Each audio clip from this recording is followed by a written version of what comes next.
En séjour à Ouatta, dans les Hautes-Touélé, les travailleurs de la Sokimo SA de la direction d'exploitation moto ont à leur tour rencontré le DG Pistis Bonongo Tokole, occasion pour eux d'écouter son message en réponse à la situation qui règne dans cette entreprise de l'État et les rôles que son équipe et les conseils d'administration sont appelés à jouer pour rendre effective la reprise des activités dans les différents sites d'exploitation d'or, dans l'agro-industrie, la menuiserie et autres. Il y a des difficultés certes, mais après avoir été sur terrain, les nouveaux dirigeants de la Sokimo se disent déterminés à relever les défis. Le DG Bonongo Tokole a été relayé par le DGA Joseph Makanda, appelant tous à travailler dans l'unité. Même message d'espoir apporté par les doyens des administrateurs, Florent Lébé. Selon le directeur d'exploitation moto, Fortuné Bassolene, la Sokimo SA est dépouillée de ses exploitations minières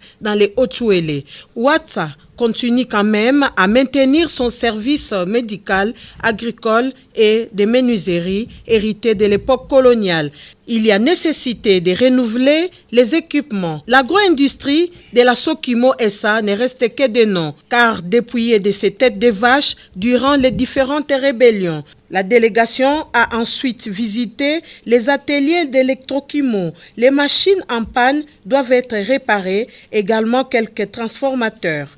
Un autre constat sur terrain, la spoliation des espaces de la Sokimo par certains particuliers ayant construit à l'intérieur de ces sites.